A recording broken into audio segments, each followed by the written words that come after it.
दोस्तों, क्या होगा अगर दुनिया की तेल सप्लाई अचानक रुक जाए? क्या होगा अगर समुद्र में चलने वाले जहाजों पर खतरा इतना बढ़ जाए कि पूरी दुनिया की अर्थव्यवस्था हिल जाए? और क्या होगा अगर हजारों किलोमीटर दूर चल रहा संघर्ष भारत के नागरिकों की जान तक ले ले? दोस्तों, यही वह चिंता है जिसे प्रधानमंत्री नरेंद्र मोदी ने G7 शिखर सम्मेलन के मंच से पूरी दुनिया के सामने रखा। और सबसे दिलचस्प बात यह रही कि जब प्रधानमंत्री मोदी समुद्र सुरक्षा, वैश्विक व्यापार और नाविकों की सुरक्षा का मुद्दा उठा रहे थे, तब उनके ठीक बगल में अमेरिकी राष्ट्रपति डोनाल्ड ट्रंप बैठे हुए थे।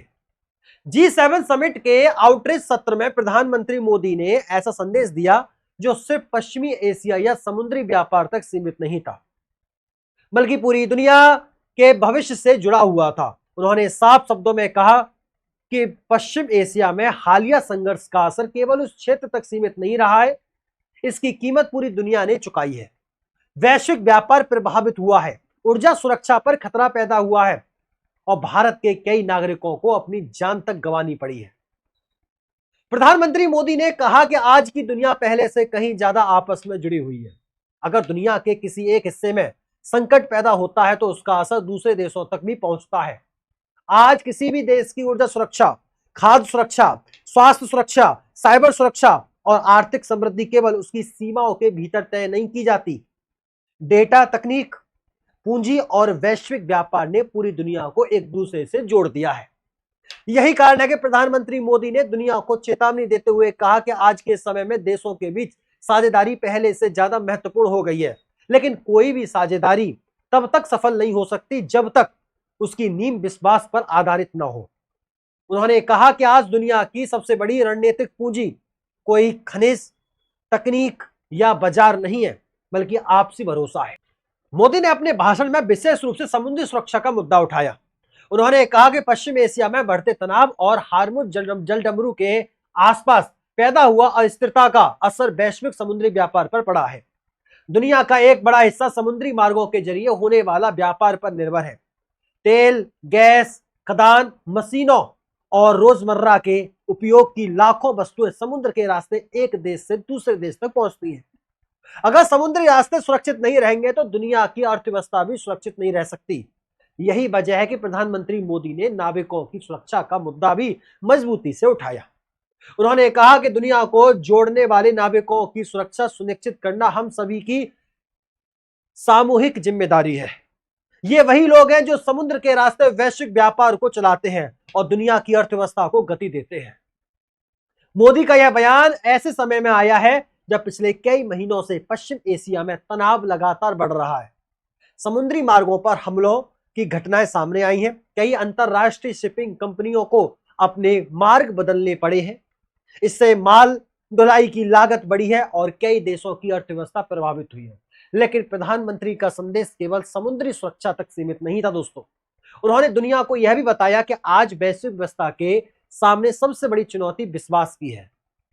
अपने भाषण में उन्होंने अमेरिका के पूर्व राष्ट्रपति रोनाल्ड रीगन के प्रसिद्ध कथन का जिक्र भी किया, ट्रस्ट बट वेरीफाई, यानी भरोसा करो लेकिन जांच भी करो। प्रधानमंत्री मोदी ने कहा कि यह विचार आज भी उतना ही प्रासंगिक है जितना पहले था। उन्होंने कहा कि दुनिया को यह भरोसा होना चाहिए कि तकनीक का इस्तेमाल हथियार की तरह नहीं किया जाएगा।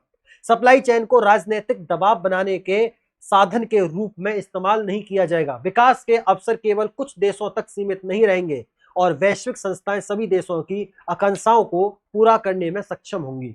विशेषज्ञ मानते हैं कि प्रधानमंत्री मोदी का यह बयान वैश्विक संस्थाओं में सुधार की भारत की लंबी समय से चली आ रही मांग से भी जुड़ा हुआ था। भारत लगातार संयुक्त राष्ट्र और अन्य वैश्विक संस्थाओं में सुधार की बात करता रहा है ताकि विकासशील देशों को भी उचित प्रतिनिधित्व मिल सके। प्रधानमंत्री मोदी ने अपने संशोधन में भारत की सोच और उसकी वैश्विक भूमिका को भी दुनिया के सामने रखा। उन्होंने कहा कि भारत हमेशा पूरी दुनिया को एक परिवार के रूप में देखता है। भारत की विदेश नीति का आधार सहयोग, विश्वास और साझा विकास है। यही सोच भारत की अंतरराष्ट्रीय साझेदारियों की भी नींव है। उन्होंने याद दिलाया कि भारत न केवल बातें नहीं करता बल्कि दुनिया को समाधान भी दिलाता है। इंटरनेशनल सोलर अलायंस के माध्यम से स्वच्छ ऊर्जा को बढ़ावा दिया गया। ग्लोबल बायोफ्यूल अलायंस के जरिए टिकाऊ ऊर्जा स्रोतों को प्रोत्साहित किया गया। मिशन लाइफ के माध्यम से पर्यावरण संरक्षण का वैश्विक अभियान शुरू किया गया। वहीं एक पेड़ मां के नाम जैसी पहले प्रकृति और समाज के बीच संतुलन स्थापित करने का प्रयास किया। प्रधानमंत्री मोदी ने दुनिया को यह भी बताया कि संकट के समय भारत ने हमेशा मानवता को प्राथमिकता दी है।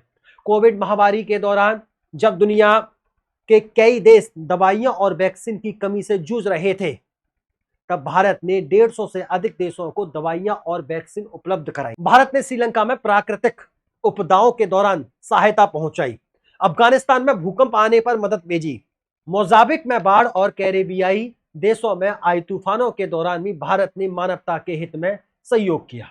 प्रधानमंत्री मोदी ने कहा कि भारत हमेशा ह्यूमैनिटी फर्स्ट यानी मानवता पहले के सिद्धांत पर चलता है।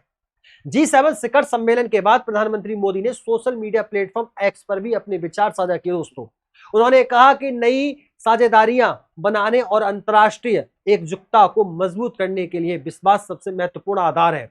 जैसे जैसे दुनिया अधिक जुड़ी हुई और परस्पर निर्भर होती जा रही है, वैसे वैसे यह विषय और अधिक महत्वपूर्ण होता जा रहा है। अगर पूरे भाषण का सार निकाला जाए दोस्तों, तो प्रधानमंत्री मोदी ने दुनिया को 5 बड़े संदेश दिए। पहला, समुद्री मार्गों की सुरक्षा केवल क्षेत्रीय मुद्दा नहीं बल्कि वैश्विक आवश्यकता है। दूसरा, नाविकों की सुरक्षा सुनिश्चित करना पूरी दुनिया की जिम्मेदारी है। तीसरा, तकनीक और सप्लाई चेन को हथियार नहीं बल्कि विकास का साधन बनाया जाना चाहिए। चौथा दोस्तों, वैश्विक संस्थाओं को अधिक प्रातिनिधिक और प्रभावी बनाना होगा। और आखिरी और पांचवा, भविष्य की विश्व व्यवस्था का आधार शक्ति नहीं बल्कि विश्वास होना चाहिए।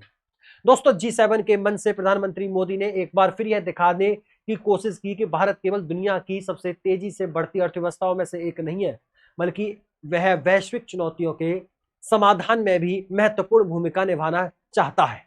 समुद्री सुरक्षा से लेकर वैश्विक भरोसे तक, मानवता से लेकर विकास तक, मोदी का यह भाषण केवल एक राजनीतिक बयान नहीं था बल्कि बदलती दुनिया के लिए भारत का विजन था। अब सवाल यह आता है कि आखिर क्या दुनिया इस संदेश को सुनेगी? क्या वैश्विक शक्तियां टकराव की राजनीति छोड़कर सहयोग और विश्वास का रास्ता चुनेंगी? इसका जवाब भविष्य देगा दोस्तों।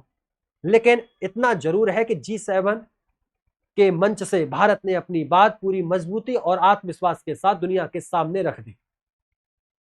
आपको क्या लगता है, क्या मोदी ने सही किया या नहीं? अपनी राय हमें कमेंट बॉक्स के माध्यम से जरूर बताइएगा। फिर मुलाकात होती है शानदार दिलचस्प बेहतरीन अपडेट के साथ। तब तक के लिए नमस्कार, राधे राधे, राम राम, जय श्री राम, जय हिंद, जय भारत, वंदे मातरम।